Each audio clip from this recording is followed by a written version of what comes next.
Hello, everyone. My name is Brad Flickinger with schooltechnology.org, and welcome to step 3 of our workshop. And this one is called Watch Out for the Speed Bumps. Now, before we really get into these speed bumps, let's just review where you're at so far. So you understand what the big picture is. You know that 21st century skills are the much needed thing we need to bring into our schools. You've hopefully downloaded iTunes, and you've downloaded and watched or listened to some podcasts, just things that interest you when it comes to technology in schools. And I hope you've learned things from those. You've also joined a few NINGs, and we're going to, in the upcoming steps, we'll talk about contributing to those NINGs and getting information from those NINGs. And also, hopefully, you've joined ISTE. So you are now a member of the International Society for Technology and Education. So, hey, welcome to it. This is it. We're moving on. So this third step, this watch out for speed bumps, notice I picked my words, really consciously here. And so I didn't put roadblocks. Speed bumps are just things that just slow us down from wanting to go as fast as we possibly can when it comes to integrating technology and 21st century skills into our schools. So these are just speed bumps, not roadblocks. So really kind of keep that in mind. So watch out, speed bumps ahead, and let's get into them. There are 4 of them that I've kind of come up with. And if you work like me in your buildings, you're going to agree with these 4. Okay, let's get into them. The first one is that of time, then money, and then not knowing what system to use, whether it's curriculum or, you just need to have a good plan. And then people. People are another one of these speed bumps. They get in the way. So let's review each one of these just in order, and we're going to talk about each one. All right, so the first one with time is this idea that, some of the things that I've come across just do not respect a teacher and administrator's time. They are busy, they have a lot to do, and if we steal too much time, we're stealing it from something else like literacy or math or something. We need to respect that time. Also, let's not waste the time of people who already have the skills. These mandatory meetings that these poor teachers have to go to are like, okay, flavor of the month now is blogging. Everybody has to go to a mandatory blogging meeting. And you got Joe in the back like, man, I got 7 blogs of my own. Why am I stuck in this meeting? So they don't respect a person who already knows it. And then everybody has to go at the same pace. So whether you're a newbie or you're an expert person, nope, we're going through. And somebody's like, but how do you double click? And the other person is, finished. So you got to respect people's skills and not squish them into the same pace model and idea. And then there's just too many people for one-on-one attention. For time, if I was to work with each one of my teachers individually, it would take like 9 years to bring this all into place, okay? There's just not enough time for that. And we're going to see how that plays also into this next speed bump here, and that's money. If we had to buy and hire enough people to be able to get this done in a shorter amount of time, that would be way too expensive. There would be like 10 of me at my school to work with these teachers, and you just can't have that. And then I've looked at systems in the past that are just not scalable or affordable, because whether you're a little tiny district in the rural areas or you're a huge school district, everybody's kind of paying the same, and it doesn't work for the smaller ones. And that's what I mean when I see this, that you've got to be scalable and it's got to be affordable.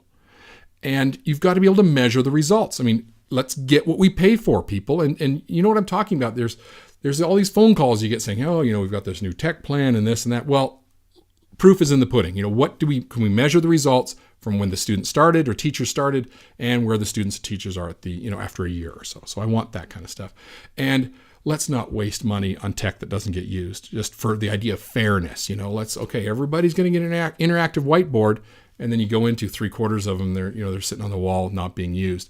I mean, we've got to make sure that they're trained and they know how to use them, so we're not wasting money on those type of things. All right. Our third one here is a system. And I don't know what electrical engineer person is designing some of these, but they are so hard to understand and navigate and use that it just turns people off. I mean, just like, I'd rather, do something else than try to use some of these things that have been peddled around here and used that way. And then also, I'm doing this right now at my home. I like to work in my home, sometimes on my sofa with my laptop, watching TV or down at the, local Burger Hut, thing downtown. So it's got Wi-Fi, those type of things. And I don't like this idea of like, it's just on the school server and you can only use it in this particular way and network. No, I want to use it from anywhere. And then sometimes I've had these things demoed to me where the examples of what they're saying they're doing is of such poor and low quality that I'm just like, no thanks.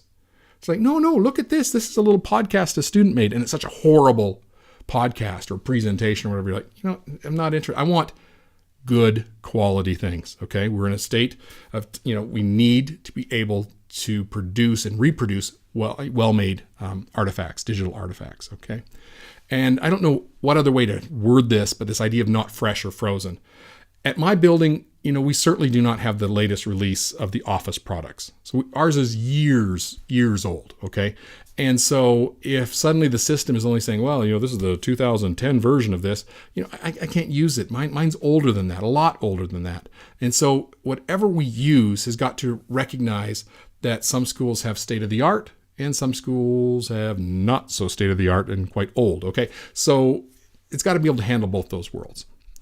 And then finally, the people. Now, don't you love the picture I picked for this guy? This is the not over my dead body, am I going to do your tech stuff kind of guy here. But this kind of goes back to that first speed bump of time. I don't like it that everybody has to follow at their own pace, and no one does. Also, these ideas of public assessment results. So it's like, okay, let's all do a little pre-assessment on blogging, and suddenly, who wants to go to that and have people tell you that you don't know how to do something? I mean, no one wants. They won't show up. They don't want to feel like they're inferior with their skills and their knowledge.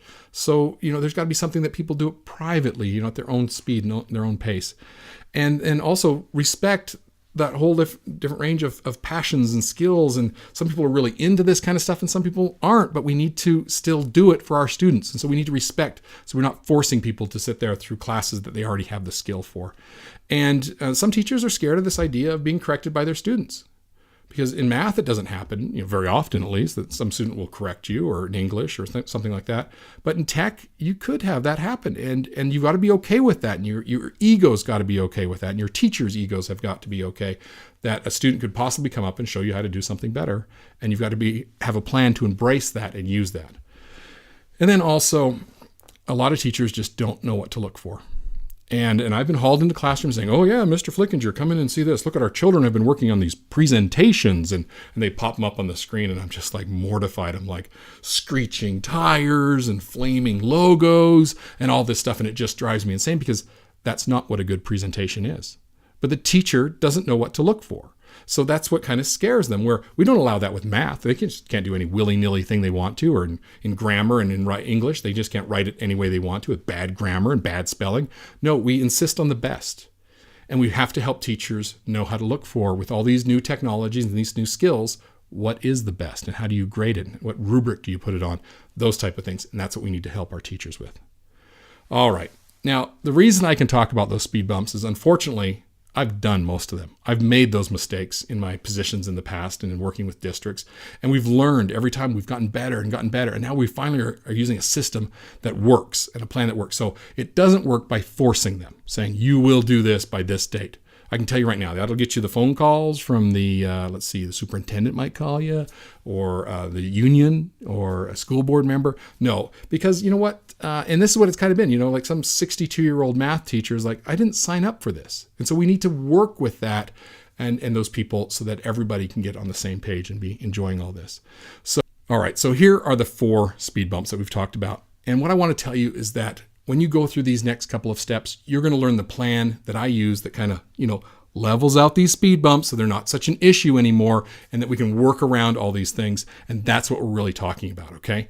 And this plan involves this little system that I use, and I use it over and over again with my teachers and my schools to get them all to have these 21st century skills. And I'm just going to give you a little teaser of it right now. It's KTEC. And I just use it over and over again. It's a little cycle that I use with my teachers that gets them to have the skills that then the students have the skills. So that's kind of where I'm going to kind of leave it off for this lesson part of step 3. So get down into the action guide, get those things done. I don't know how long it's going to take you. It might take you a couple hours, might take you a few weeks to get these things done, but don't move on to step 4 until you've done those things. Okay.